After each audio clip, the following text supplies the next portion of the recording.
Halo guys, perkenalkan, nama saya Lola Jessica Filentris Mamura, mahasiswa dari STIK Santa Elizabeth Medan, program studi D3 Keperawatan tingkat 1. Selamat menonton. 1, 2, 3, ya. Bahagia kita di dalam rumah Bapa kita.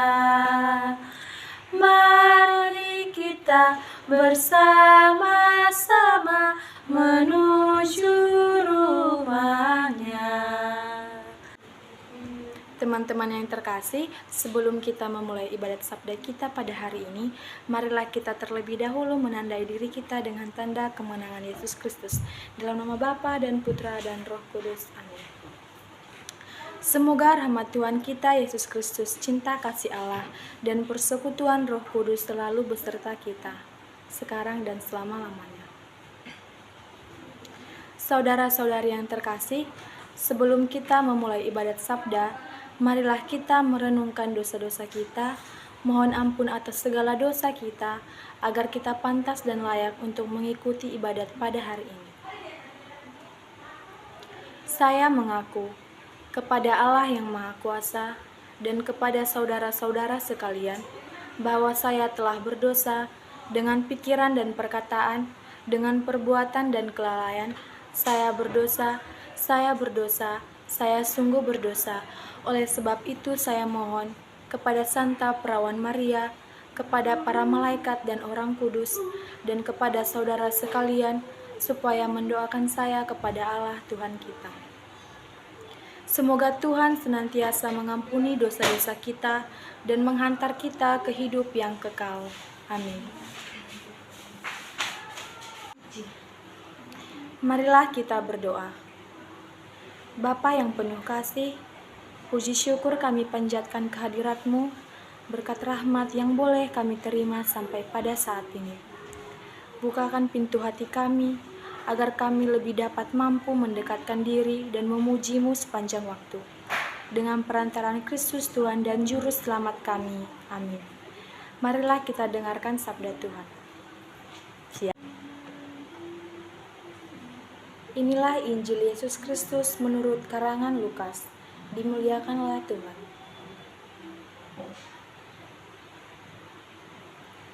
Sekali peristiwa, tatkala duduk makan di rumah seorang Farisi, Yesus berkata, "Celakalah kalian, sebab kalian membangun makam para nabi, padahal nenek moyangmu lah yang telah membunuh mereka. Dengan demikian kalian mengaku bahwa kalian membenarkan perbuatan nenek moyangmu, sebab mereka telah membunuh nabi-nabi itu dan kalian membangun makamnya.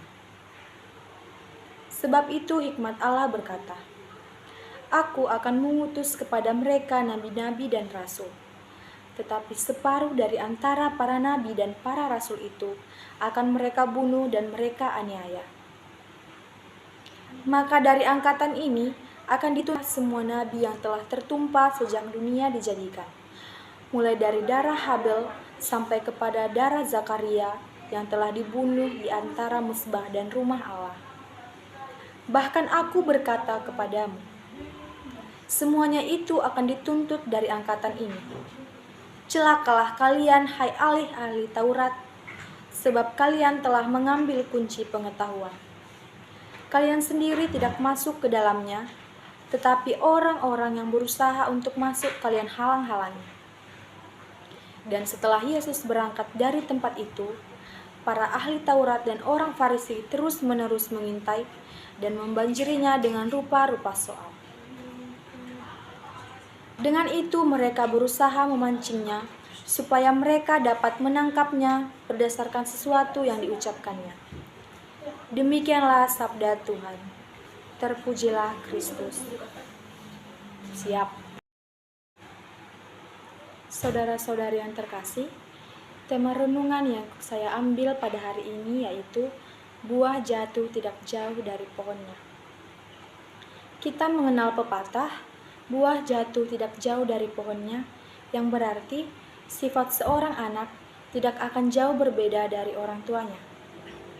Serupa dengan itu, dalam Injil dikenal ungkapan, tidak ada pohon yang baik yang menghasilkan buah yang tidak baik, dan juga tidak ada pohon yang tidak baik yang menghasilkan buah yang baik. Artinya kurang lebih sama, yaitu bahwa sesuatu yang baik pasti akan melahirkan hal yang baik pula, dan sebaliknya, sesuatu yang tidak baik pasti akan melahirkan hal yang tidak baik pula. Hari ini masih dalam konteks kecaman terhadap orang Farisi dan para ahli Taurat. Yesus mengkritik keras pembangunan makam para nabi oleh lawan-lawannya itu. Mereka mengira bahwa pembangunan monumen-monumen tersebut merupakan tanda kasih dan hormat mereka terhadap para nabi sebagai utusan-utusan Allah. Namun, mereka lupa bahwa nabi-nabi itu dibunuh oleh nenek moyang mereka sendiri. Sekarang, mereka pun memusuhi Yesus yang datang dari Allah dan menginginkan kematiannya. Jadi, apa gunanya mereka membangun makam para nabi itu? Orang-orang itu sebenarnya telah menunjukkan bahwa mereka berkelakuan sama dengan nenek moyang mereka, sama-sama pembunuh, sama-sama penuh dengan kejahatan. Hal itu sangat disayangkan, sebab orang Farisi dan para ahli Taurat adalah pakar-pakar agama yang seharusnya memahami dengan baik kehendak Allah. Berbeda dengan orang kebanyakan, mereka lebih tahu tentang Allah. Namun, tahu tentang Allah ternyata tidak otomatis mengasihi Dia. Karena itu, perihal hidup beragama, perikop ini menasihati kita untuk tidak menilai orang secara lahiriah. Di luar tampak saleh, tetapi batinnya belum tentu seputih kapas. Kepada para pemimpin agama, perikop ini memberi peringatan keras. Mereka harus hidup baik agar menjadi teladan yang baik juga bagi umat. Jangan tergoda untuk melakukan penyelewengan, jangan pula lupa akan tanggung jawab mereka yang besar untuk membina hidup rohani. Amin.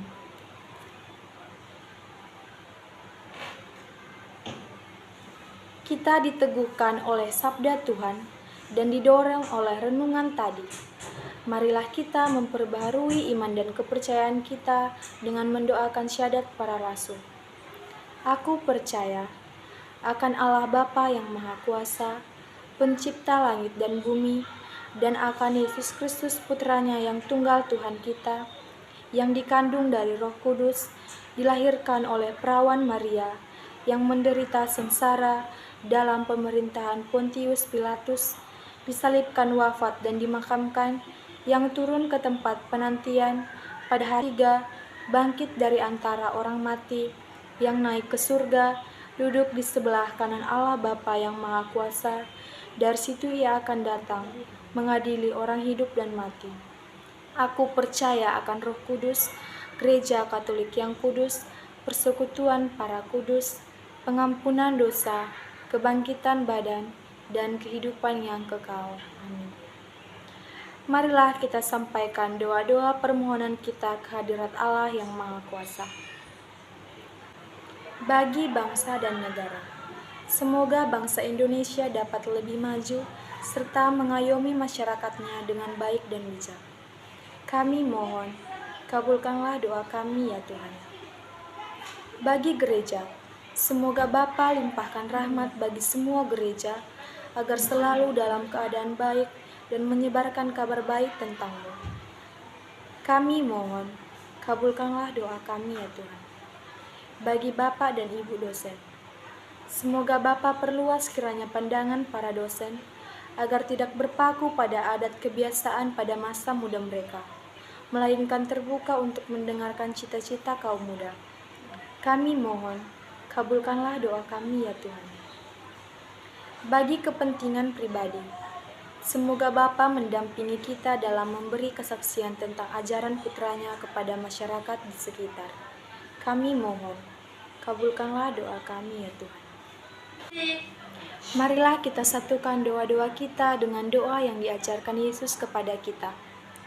Bapa kami yang ada di surga, dimuliakanlah nama-Mu, datanglah kerajaan-Mu, jadilah kehendak-Mu di atas bumi seperti di dalam surga.